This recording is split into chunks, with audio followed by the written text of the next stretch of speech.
When I Fall by Scarlet Emerald 32. Chapter 6.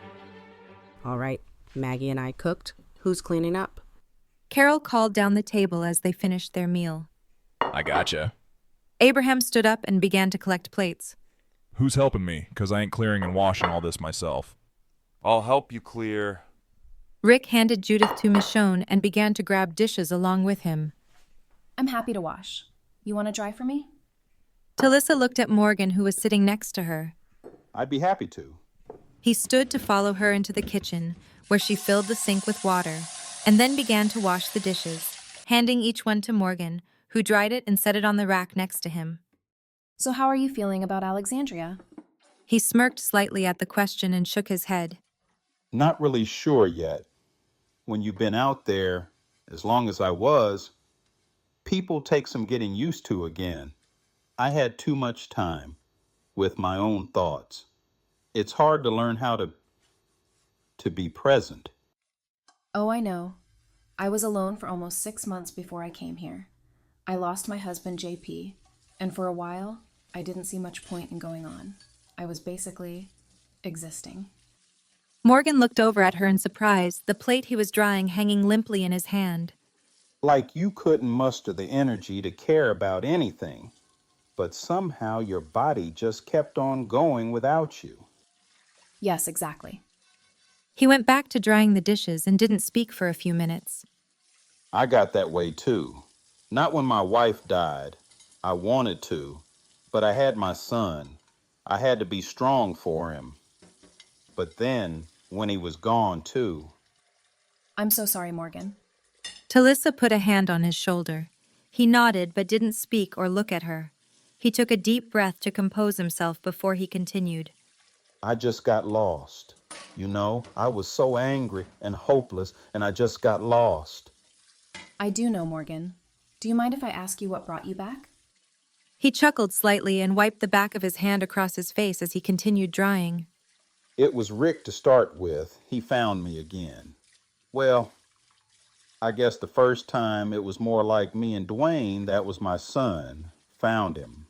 Saved him outside Atlanta just a few weeks after everything started. He wanted me to come with him, but we weren't ready. I wasn't ready. I always thought if we just had some time, we could do it. But I waited too long, and then I lost Dwayne, and then I was just stuck. That's where Rick found me. Still stuck in the same spot where he'd left me. But you didn't stay stuck. No, I did not. When Rick found me again, he tried to bring me along. Told me he had a place that was safe. I couldn't believe it. I didn't want to believe it, but it stuck with me. And before I knew it, I was moving. I didn't even know where I was going, but at least I was going somewhere. Then everything changed when I met him. Him who? He was holed up in a cabin in the woods, living on his own. He'd been that way since before everything. His name was Eastman, and he taught me that you can make different choices. Talisa realized she'd been holding a soapy cup in her hand for over a minute, completely enthralled by Morgan's story. She quickly rinsed it and handed it to him to dry. He used to be a psychologist. He worked with criminals, and one day he met an evil one. The only truly evil one he said he'd ever met. The guy had all the guards, even the warden fooled. So when he was up for parole, Eastman spoke out against him. His parole got denied, but he broke out anyway. He didn't even try to run. He just Went to the psychiatrist's house and killed his family. Talisa had dropped the fork she'd been cleaning and was looking at Morgan with a dazed expression. You're talking about Jonathan Eastman. You know him? Morgan was looking at her in wonder, as if he couldn't believe what she was saying. Yeah, I did. He was a guest lecturer at my college at least a dozen times. He was kind of a hero of mine. She looked up at Morgan, who was still staring at her in shock and amazement. I was like him before everything. I was a forensic psychiatrist too, and while I was at school, he was pretty much the top in the field. I remember when everything happened with his family, it was such a terrible tragedy. And the worst part was, the guy was never caught. Morgan gave a small bark of laughter at that and shook his head. Talisa looked at him questioningly. You sure you want to hear this? Once I say it, you can't ever unhear it, and it may change how you see him. I want to know. He caught the guy. He built a cell in his cabin and locked him in, watched him starve to death right in front of his eyes. Oh my God. She looked down at the soapy water in front of her, trying to process what he'd told her. She knew she should be repulsed by such a calculated act of violence and torture, but part of her was savagely happy to know that Eastman had gotten the justice he deserved. I told you it wasn't pretty. It's not that. She looked up at him and saw he was watching her with genuine concern. I get it. My husband was brutally murdered, and there was nothing I could do to stop it. I wish those men dead in 100 different ways, but I knew I'd probably never have the chance to do anything about it. Then a few days ago, Rick told me that he killed them. It was just random chance that the men who killed JP happened to attack him too. But he killed them, and when he told me how he did it, I was glad. I had more peace than I've had since the day my husband died. So do I see Eastman differently for what he did? No, Morgan, I don't. If anything, I'm just happy for him. Morgan dropped his head and sighed heavily. So, those men killed your husband, and then Rick killed them. But I'm sure there's someone out there who cared about them, and they're probably looking to kill Rick now. And if they do, then those people in the next room, they'll be trying to kill them. And it just goes on and on and on, and it never stops. Don't you see? Killing is a cycle, and unless you break it, Eastman understood that in the end. He regretted his decision. He learned the value of life, all life, and he chose something different. And that's what you're doing too? Choosing life? That's what I'm doing too. So what does that mean exactly? It means all life is precious, and I will not be the one to end another person's chance to make the right choice. In the future, I'll take out the dead, and I will contain the living if it becomes necessary, but I will not kill. I will not make that choice. Talisa scanned his expression as he spoke, looking for any signs of hostility or violence, but she saw none. The only thing she saw was a man who was firm and steady in his convictions. Okay, Morgan, I understand. He took the bowl she had been washing from her hand and began to dry it. As he did, he shot her a sideways glance, and the corner of his mouth twitched. So did I pass your test? What do you mean? Please, you're a psychiatrist. You don't think I can put the pieces together. Rick asked you to talk with me. Make sure I was all the way here. Can you blame him? Not at all. I know who I was the last time he saw me. If I were in his shoes, I probably would have done the exact same thing. He's got people to protect. Can't be taking risks, even for friends. Well, in answer to your question, yes, Morgan, you passed my test. I can see you've been through a lot. But I believe you when you say you don't want to hurt anyone, and I do understand where you're coming from.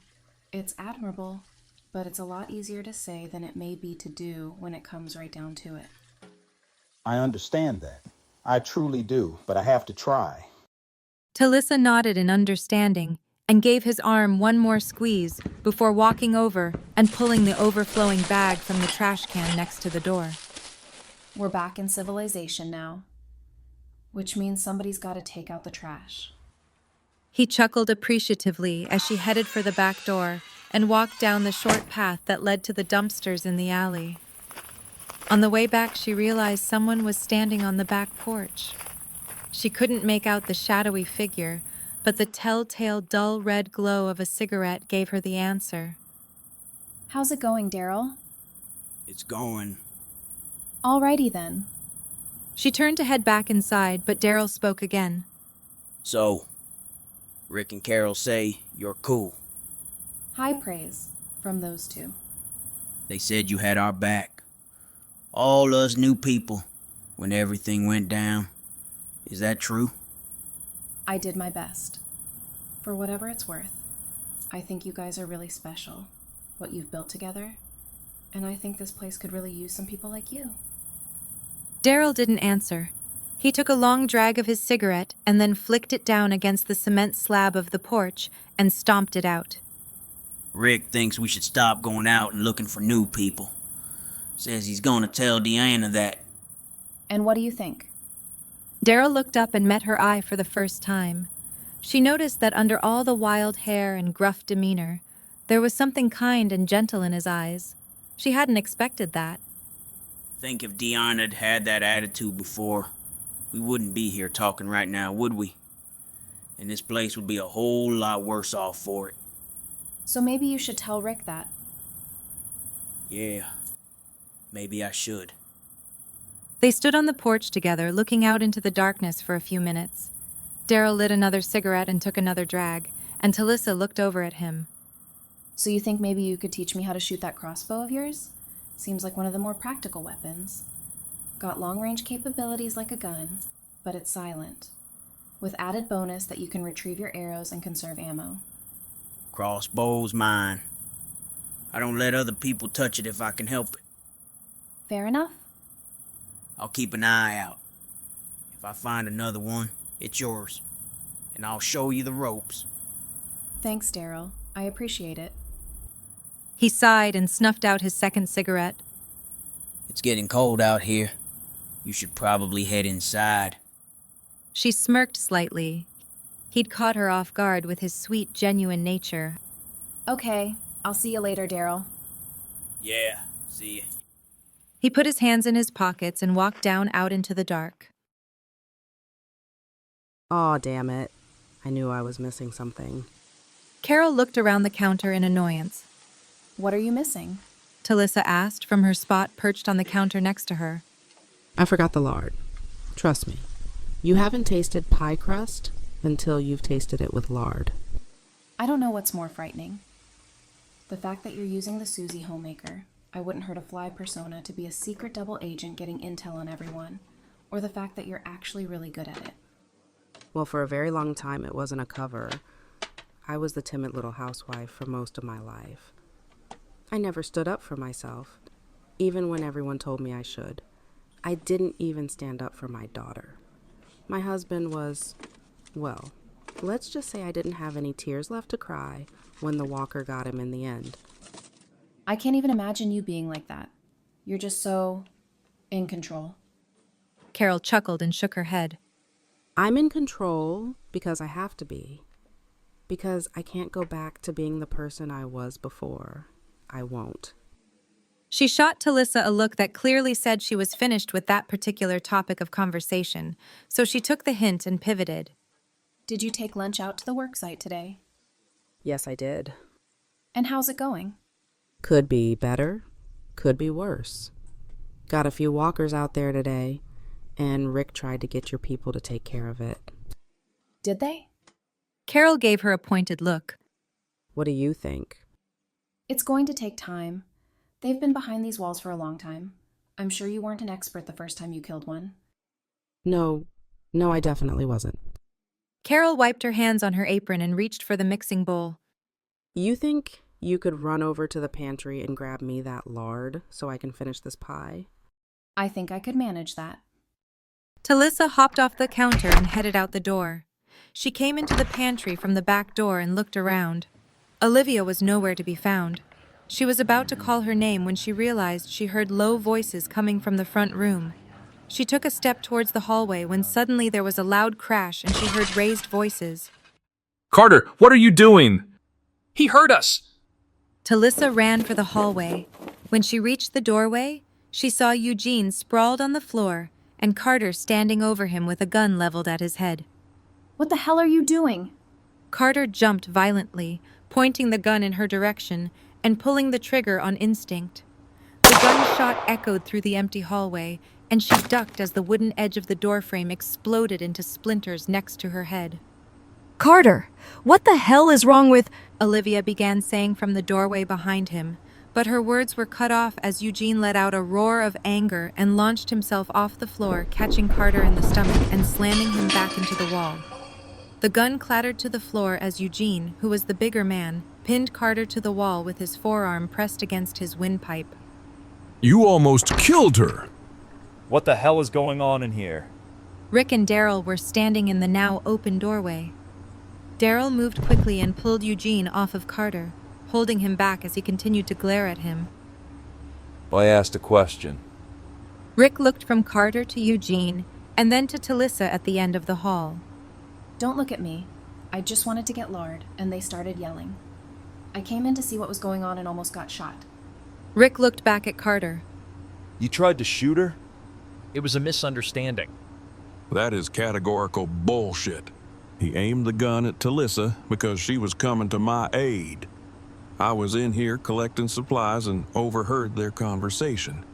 He was, in fact, seconds away from putting one right between my eyes when she intervened. Rick looked from Carter to the terrified faces of Olivia, Tobin, and Richard in the doorway behind him.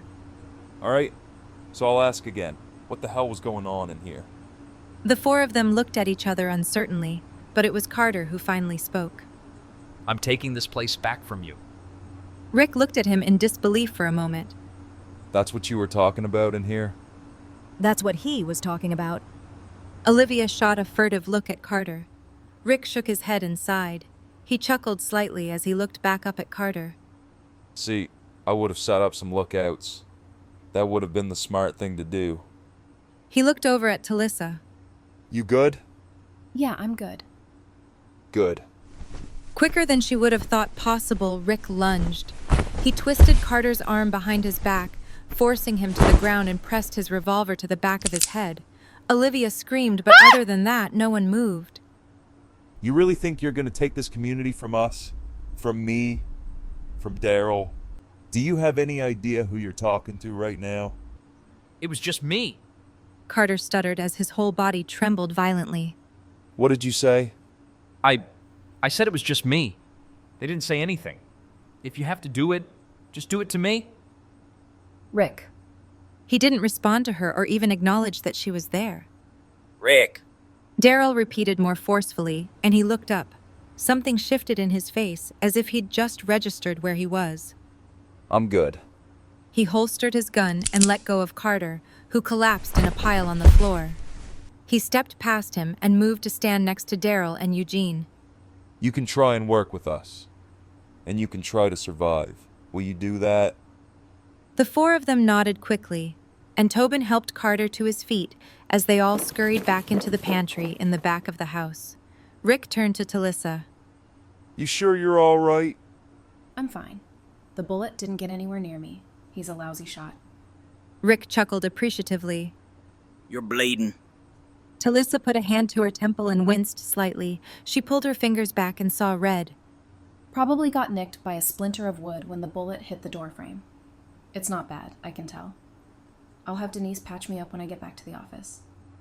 Well, thank you for defending Eugene. If there was any doubt that you're one of us, getting shot at while protecting one of our own kind of seals the deal. Good to know, but you guys might want to think about coming up with a less intense initiation ritual in the future. Rick smirked. We'll take that under advisement. I'm gonna go fill the others in. You good to get back to your office? Rick, I'm fine. I've given myself worse bumps by catching my head on an open cabinet door in my kitchen. All right then. He and Daryl walked back out the front door. Talisa was about to follow them when Eugene grabbed her hand and turned her back. Would you mind telling me just what in the hell you were thinking when you appeared in that doorway? Excuse me? What was I thinking? I was thinking Carter has a gun pointed at my friend's head, and I need to stop him.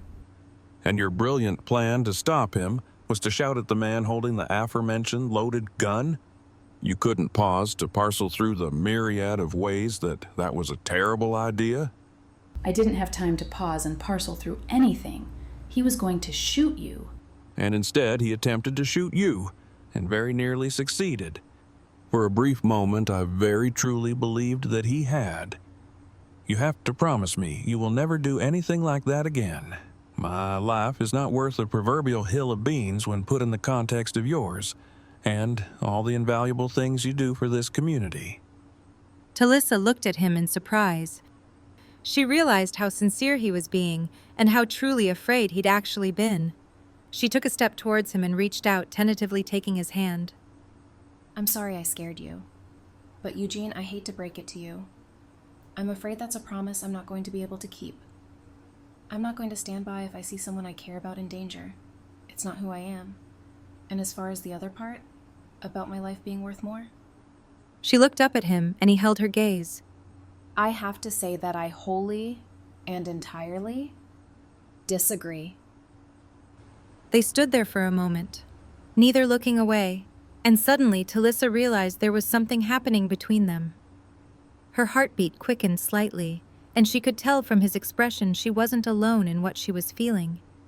Suddenly, she was hyper-aware of the fact that she was still holding his hand, and she wasn't sure if she should drop it and step away, or step in closer.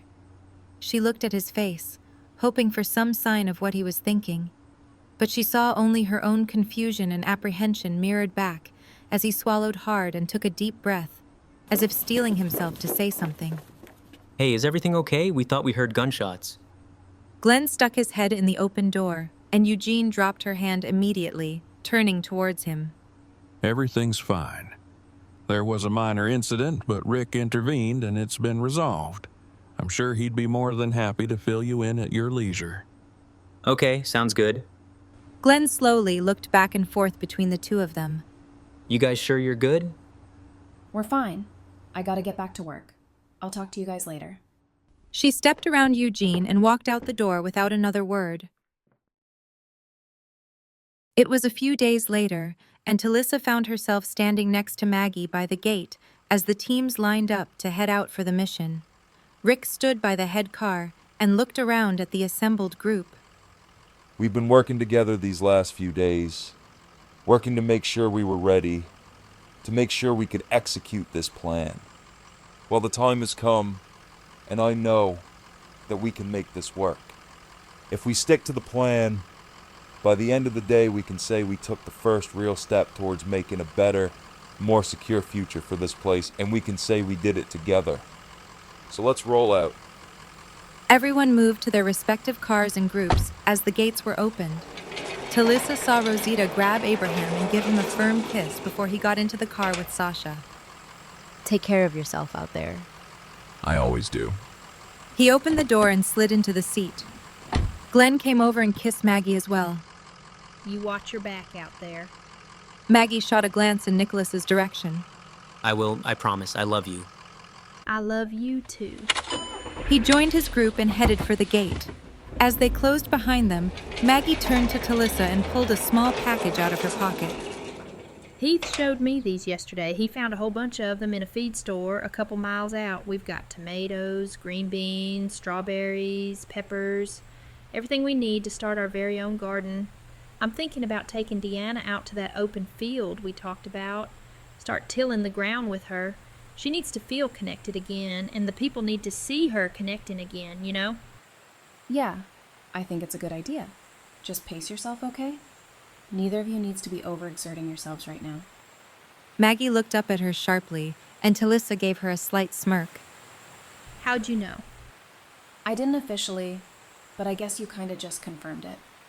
Maggie crossed her arms and sighed, looking off down the road. No one knows yet, except Glenn, of course. How far along are you? About 6 weeks, I think. Maybe 8. I don't really have a way to confirm anything. Talisa put a hand on her arm. For what it's worth, I think it's amazing. New life in this world is always a beautiful thing, and you and Glenn are going to make phenomenal parents. Thanks, Talisa. You know, I sure am glad you were in here when we came through those gates.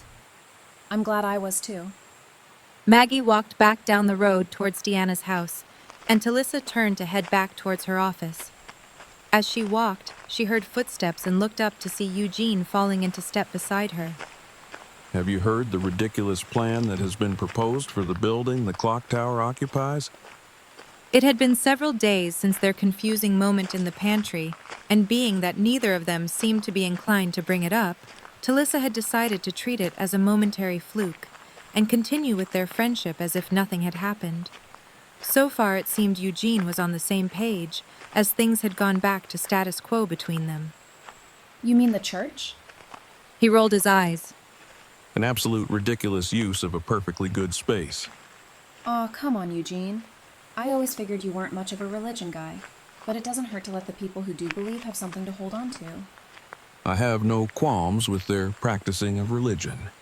What I take issue with is their commandeering of the largest buildings in vicinity to take part in said practice.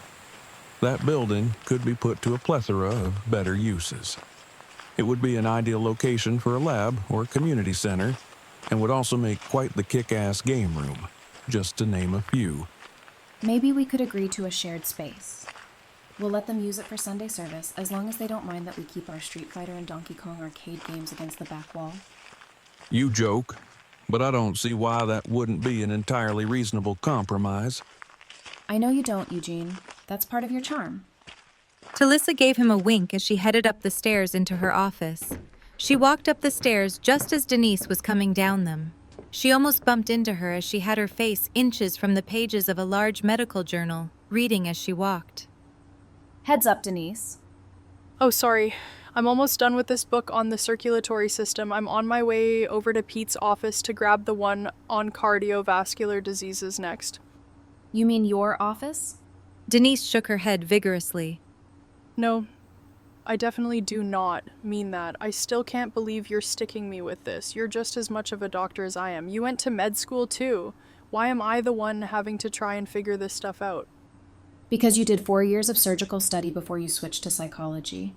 Whether you want to admit it or not, you know a hell of a lot more than I do about that side of medicine. And you're going to be fine. This is a confidence issue, not a competence issue.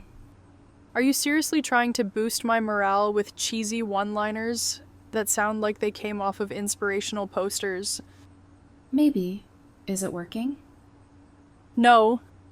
Well, at least I tried. Denise rolled her eyes and headed for the door as Talisa headed up the stairs. After about an hour, she set aside the file she was working on and stretched her back. She walked down the stairs and onto the porch just as Rosita was walking past. Everything looking good out there? So far, so good. I just came off guard duty on the wall and everything was quiet. I guess no news is good news, huh? Yeah. Doesn't make it any easier waiting around here, though, does it? No, it definitely doesn't. Rosita walked up the steps and leaned against the railing next to her. Eugene and Tara still part of the detail that's working on that new guard tower? They were, but Tara got dizzy, so Eugene took her over to medical for some aspirin. Probably for the best. It's a little soon for her to be doing that kind of physical labor. She really should be resting for a few more days. Rosita smirked. Try telling her that. Oh no, I leave that to the people who know her better. They're much less likely to get their heads bit off. People like Eugene? A knowing smile played on Rosita's lips. Yes, people like Eugene. And don't think I missed your implication there. No idea what you're talking about. Yeah, sure. But seriously. Rosita crossed her arms and looked out across the compound. What's the deal with you two anyway? The deal? I don't know that there is any deal. We're friends. I like hanging out with him. I'm not sure it's any more than that. You're not sure? If it's anything more than that? Rosita raised an eyebrow and shot her a sideways look. Talisa sighed and moved to stand next to her, looking out in the same direction. If I tell you something, do you promise it will stay just between us? Of course. And now I'm very interested to see where this is going. The other day, we kind of had a moment. A moment? Rosita turned now to look at her more fully. And by a moment, do you mean a moment? Yeah, pretty much. Or, at least I think it was a moment. I'm not even sure anymore. It was so weird. Wait. Back up and start from the beginning because this is some serious information. And I need to know details. Okay, well, I'm guessing you know what went down in the pantry with Carter by now. Yeah, the prick pulled a gun on Eugene. You ran in and stopped him, and he took a shot at you. Thanks for that, by the way. That's basically how it went down, and you're welcome. But what nobody else knows is that after it was over and everybody left, Eugene kind of freaked out on me. He yelled at me for jumping in and almost getting shot, and told me my life was worth way more than his, and I'd better not do it again. I basically told him that was bullshit, and that if he was ever in trouble again, I was doing the exact same thing because that's what I do for people I care about. And then we were looking at each other and there was... A moment? Talisa shook her head and blushed slightly. Yeah, I guess, for lack of a better definition. It just felt like maybe it started to feel like more than just friends. But it was over pretty much as soon as it started, and neither of us have brought it up since, and now he's acting like nothing ever happened. So, I don't know what to think.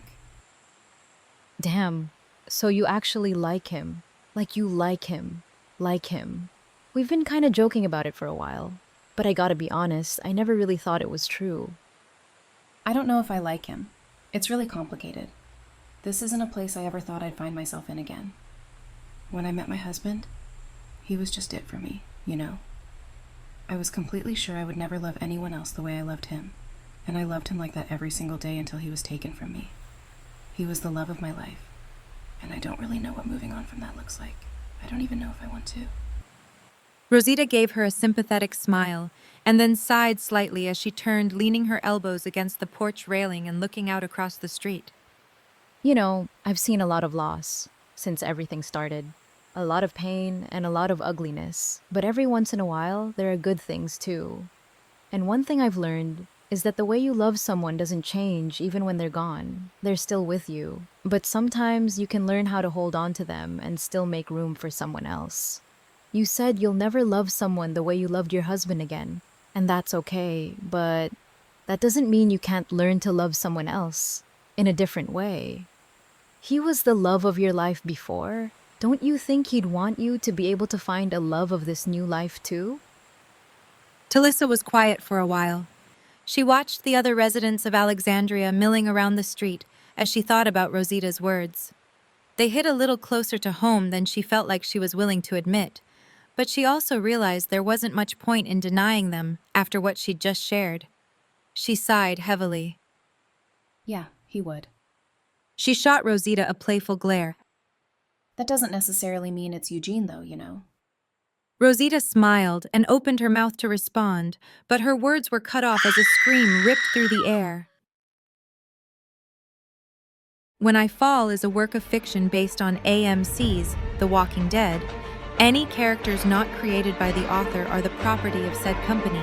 The story will continue in the next chapter.